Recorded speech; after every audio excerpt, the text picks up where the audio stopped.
So one of the ways I was learning Russian before the full-scale invasion. Okay, Mhm. I was like, cool, a new career opportunity, let's do this. Okay, and then after 3 Russian lessons, I was like, cool, now I'm good enough.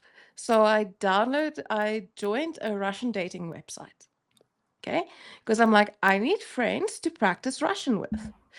And then I joined, and I realized that I do not know enough Russian to converse with these people. Um, but it was interesting for me to. So I was watching it, kind of watching the news, what is happening, building up, like the build up to the full scale invasion, Mhm. while speaking to Russians about it, you know?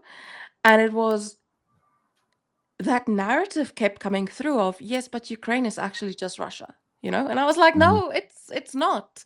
It really is not, you know?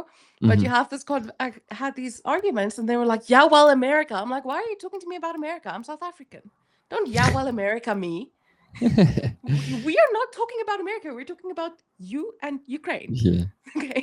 Don't yes, but America. Like, bugger off with that. Okay. He's like, Yeah. oh, okay. Yeah, that's So, always a number one excuse for Russians. Yeah. Yeah, but America. um, yeah. And I was like, why? So, but one of the things that one of these guys was saying was like, Russian speakers were being oppressed in Ukraine. Um, they're not allowed, like the kids get punished if they speak Russian. I'm like, yeah, that sounds like bullshit. So, Rick, were the kids punished for speaking Russian?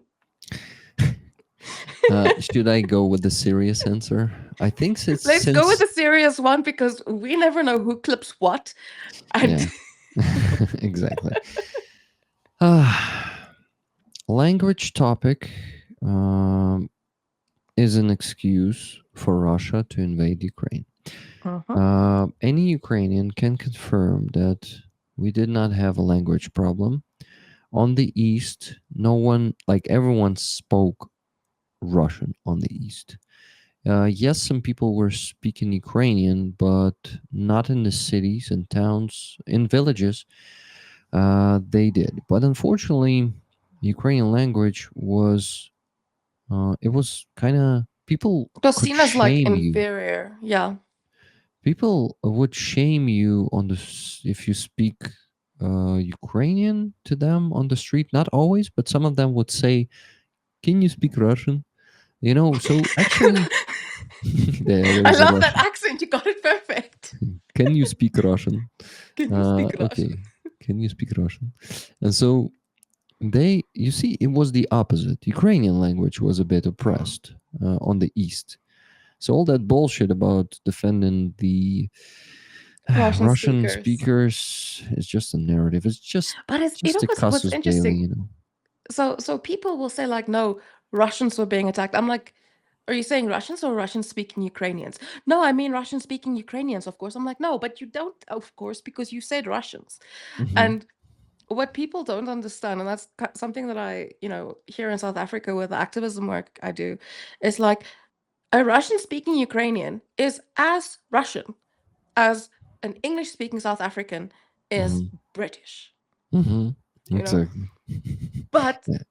unfortunately for Russia, Russia thinks wherever Russian is spoken, that is where it is. Also, Stacey wants to know, what's the sentiment around speaking Surzhyk in Ukraine?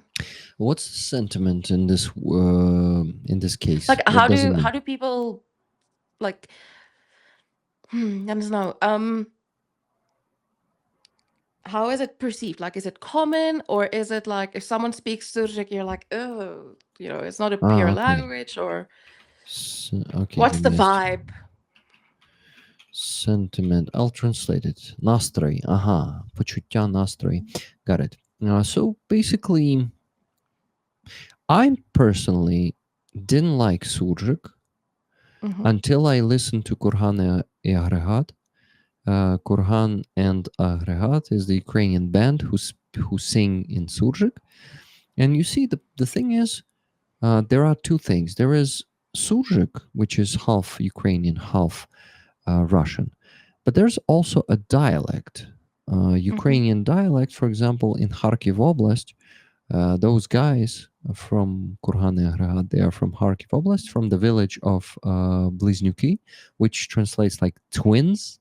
And in that band, there are two twins, actually. There are three of them in the band, two twins, and one guy called Dreka. He was fighting Kraken in the beginning of the full-scale Oh, invasion, wow. and unfortunately, he ended up in the psychiatric facility because of that. Yeah, Mhm. war traumatized him, and Yeah. he also has a solo project, just Kurhan. I really recommend to listen to that music. Mm, he is writing songs about the war right now. They are pretty heavy, and they have this funny, ironic music, very cringy, very surgic, and they are really cool guys. They're helping the army, raising millions of hryvnias every month for Wow. Gur mostly on their concerts. They're always doing auctions. They're always like calling for everyone to donate, always opening the fundraisers, basically doing the same as I do, but on like bigger level, meaning they are known throughout Ukraine. They are pretty popular right now. So these guys are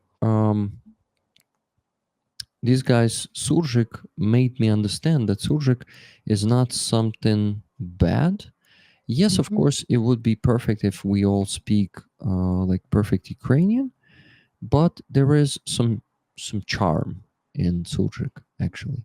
So I really like the music, but the thing is, these guys lately in the new albums they lose less and less суржик. Exactly.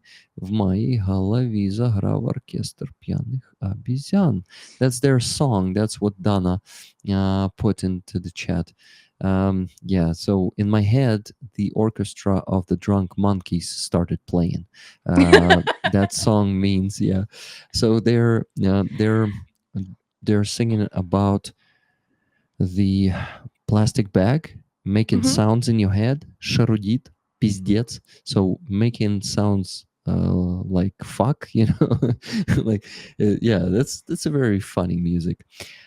So yeah, Surjik is, I think, most of the Ukrainians are okay with Surjik these days. Dana says Surzhyk is the way to screw Russian language.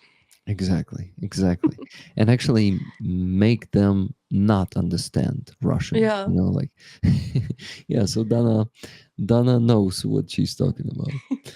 And then Mr. Squiggle wants a link to the band so we can listen to it. Sure. No, give me. I'm gonna send you actually to the song about the planets of the apes. I was actually putting that song as an intro on one of the Sunday streams. Okay. Uh, Your Sunday streams is where I get my music sometimes. I just use um I use Shazam. Just find it uh on Shazam and then I'm like, cool, new song, add it. huh. Thank you for that. I'm happy that I provide you with good quality music, but that's usually the kind of music I listen to. I rarely listen to bad quality music. You're Okay. so humble. Okay, guys, I got the link from Rick. I'm gonna post it now. I'm so humble. I, am proud with my Hmm. taste. Yeah, actually,